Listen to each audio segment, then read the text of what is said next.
Hey everyone, and welcome back to Mindset to Millions. Sophia, we talk a lot about big ideas and mindset shifts here, but there's this one thing that just keeps popping up for so many people. It's imposter syndrome. Like, you achieve something big, you're doing great, but then you feel like you're just faking it, Like you're going to get found out any second, right? That feeling of not truly belonging. Oh, Aubin, absolutely. It's so common, really, far more than people realize. I mean, I hear it almost daily from incredibly accomplished scientists to really successful entrepreneurs.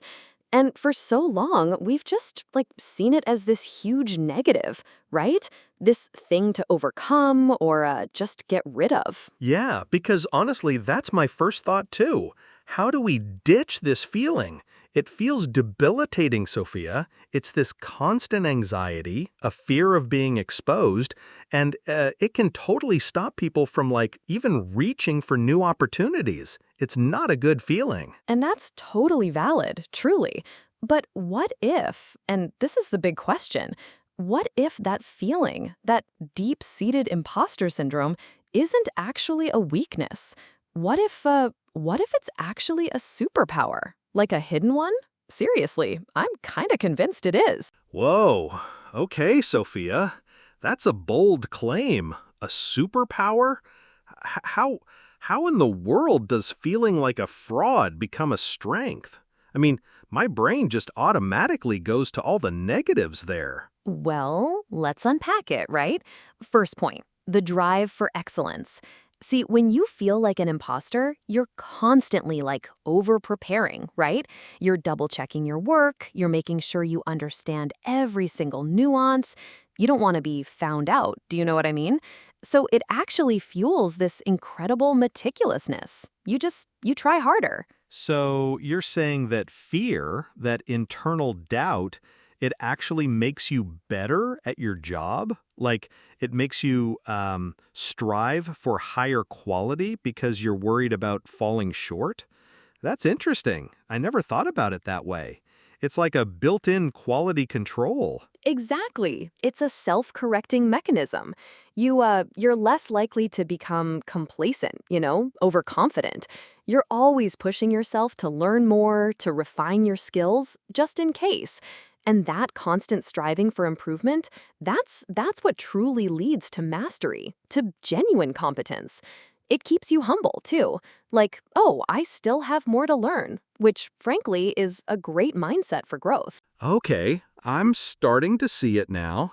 So it keeps you sharp, keeps you learning.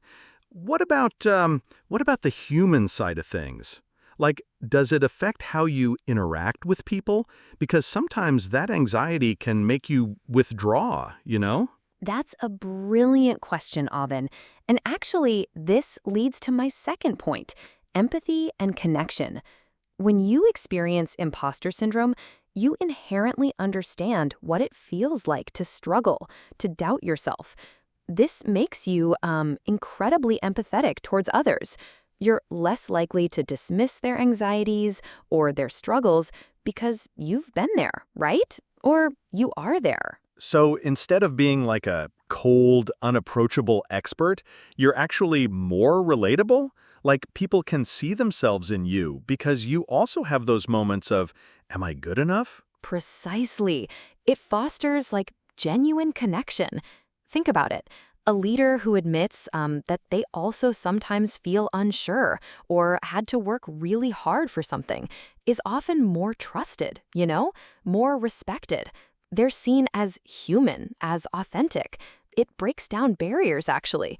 And that relatability, it's super powerful for building strong teams, for mentoring, for just being a good human. It's a huge asset. That makes a lot of sense. So it drives excellence and it builds empathy. I'm warming up to this idea, Sophia. What else? What other hidden powers are lurking in this imposter feeling? Because I'm still trying to wrap my head around it completely. Okay, so this one's really practical. My third point, risk mitigation and critical thinking.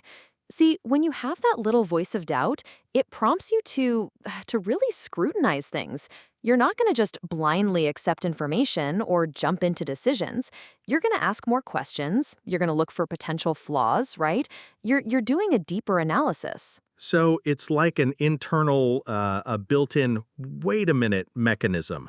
Like it makes you pause and actually think through all the angles before just forging ahead.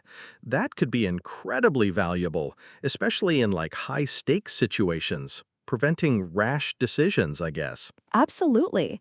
It protects you from overconfidence, you know? Overconfidence can be really dangerous, leading to huge mistakes. Imposter syndrome, it makes you slow down, consider contingencies, identify risks that others might just like totally overlook. You're essentially you're getting a more thorough, well-rounded perspective. It's like having a really good critical thinking filter. It just forces you to be more rigorous. Wow. I mean, thinking about it now, the people I've known who've been truly overconfident, they often make the biggest blunders.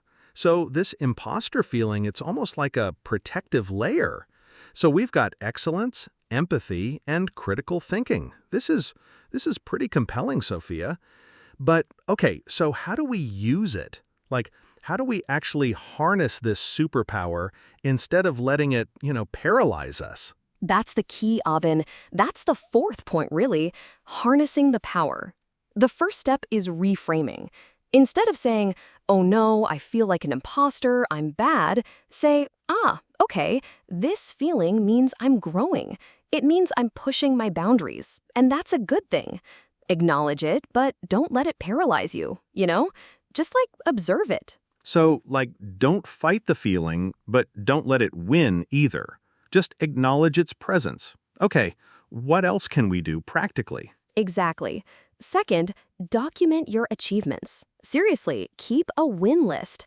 When that doubt creeps in, you can look back and say, no, actually, I did achieve X, Y, and Z. I am competent. It's objective evidence against that subjective feeling. Third, talk about it. Seriously, open up to trusted colleagues or mentors. You'll be amazed at how many people feel the same way. That shared vulnerability, it really normalizes the experience and makes you feel less alone. That's huge, because I think a lot of people just keep it locked inside, right? And that's where it can really fester. So talking about it helps. Any final tips, Sophia, for embracing this unique superpower? Yeah, just one more thing, Albin. Practice mindfulness around it. When the feeling arises, don't immediately judge it or try to push it away. Just notice it. Okay, I'm feeling imposter syndrome right now. Then ask yourself, what is this feeling telling me? Is it a signal to prepare more, to ask for help, or is it just a sign I'm stepping up? Often, it's the latter. And remember, the fact that you're even aware of it means you're self-aware, you're reflective, and those are truly powerful traits for anyone aiming for success, you know? It's not a flaw. It's part of the journey to becoming genuinely excellent. So embrace it.